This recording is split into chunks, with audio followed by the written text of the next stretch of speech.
Yo, what up, Grind Timers out there? Welcome to the next episode of Grind Time TV. I am Coach Alex Maroko, pronounced just like the country, spelled absolutely nothing like it. You know, I say a lot, and when I say like a lot, I mean like I say it a lot, that the difference between you right now, as a player, as a person, as a friend, as everything, and the person you're gonna be a year from now, the difference between you now and the person you're gonna be a year from now is gonna be largely a combination of the books you read, the people you meet, and the challenges that you accept, all right? So keeping that in mind, I got a question a couple days ago from a player, high school player, and he emailed in and he wanted to know, he said, Alex, I watch all your Grind Time videos, I love them all.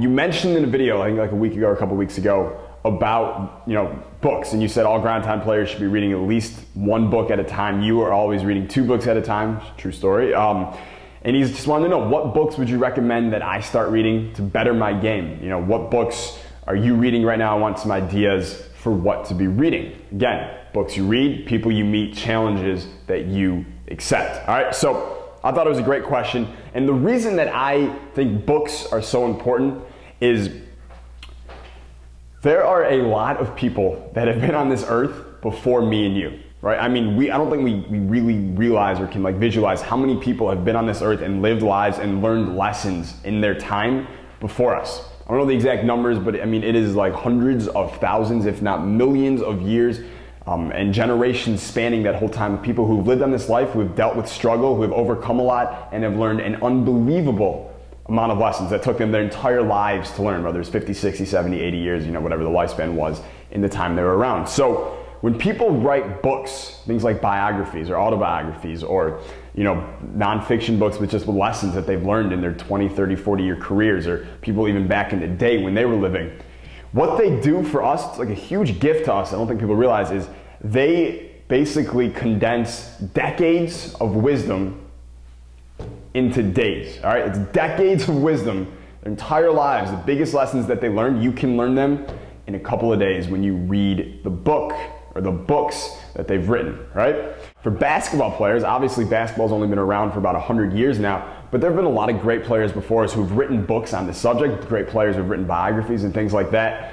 So by reading these specific books and all the other books, just by getting smarter, life lessons from people and things like that, we can become smarter people, we can become smarter players who on the court are gonna play better, are gonna be better teammates, are gonna be more respected by our coaches, are gonna be more attracted to college recruiters. Recruiters love players who are self-starters and are always learning and are really just intelligent people. Those are good people to have in the locker room, all right? So what books am I reading right now? Well, like I said, I'm always reading 2 books at a time, at all times. Usually what I do is I'm reading one book that's like a coaching or a psychology type book, always at one time. And the other one is usually, it's a biography. I found biographies are the greatest way to really learn how people before you, how great people or great players before you thought, how they looked at the game, how they looked at life, and you can kind of take what you like from that and you can instill that into your own life and you can become just as smart as those guys in just a couple of days. All right, so let me grab these books for you.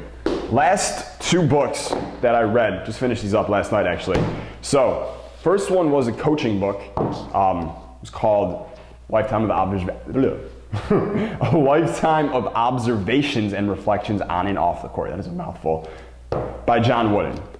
My man, probably the greatest coach of all time. So that was the coaching or psychology book. And it's funny, as you read coaching books and things like that, you're gonna notice that they're almost all psychology based. That's how my really interest in psychology and human beings and what's going on in our brains and stuff really started, because all the books I was reading, they were talking about psychology. So that was the one I just read, and the other one, which was more of a biography, was called Man's Search for Meaning, Viktor Frankl. Really, it's about his time when he was actually in a concentration camp in the Holocaust, and it's a biography, basically what was going on in his mind as a prisoner of war. So, like I said, coaching book and biography, that's usually what I'm doing. What do I recommend for you? If you're a high school player, if you're a college player, I would tell you to start, if you're not a reader right now, I would 100% tell you to start with your favorite player or your favorite coach, whichever one it is.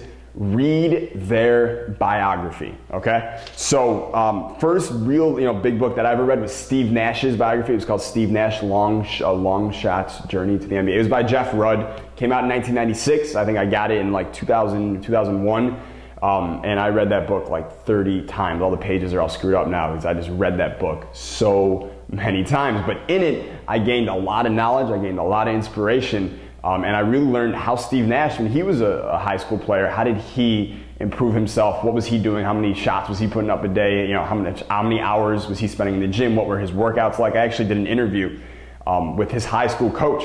Pretty cool. You know, I got to do that now, where we talked about his training when he was in high school. It's actually inside the Leading Scorers Club. You can listen to that interview there. So that's what I would tell you to do. If your favorite player is Michael Jordan, read his biography. If your favorite player, you know, is Kobe Bryant right now, read his biography.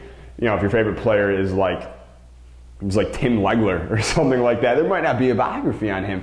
But for the most part, pick out your favorite player who has a book written about him and just learn about his life. Learn what he did to get where he is now. And you're going to get a lot of knowledge from that. It's going to make you a better player, a better person, better teammate, and more attractive to coaches and college recruiters. Above all else, I just urge you, read a book, unplug the TV. It will feed your brain the right nutrition that it needs in order for you to grow to be one of those great players. All right, so tomorrow, if we all know that the game is 80% mental, how efficacious or, you know, productive are you being in really training your brain to be a better player? It's an interesting question, right? The game is 80% mental. Are you spending 80% of your time working on the mental game? You're probably not. So, got another success story to share with you from the Belief Black Box, which again works on your brain. I want to really motivate you guys to really take control of your basketball psychology, because I think what's going on up here is way more important than any of the mechanics that we could ever talk about. That's why I'm in front,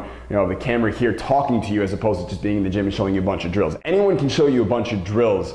I'm here to show you what it takes as a human being to really succeed on the basketball court, to really achieve the crazy big grind time dreams that all the grind time players have for themselves. All right, so we're going to talk about all that tomorrow. It's going to be good stuff. I'll see you then. Until then, please, please stay grind time. Peace.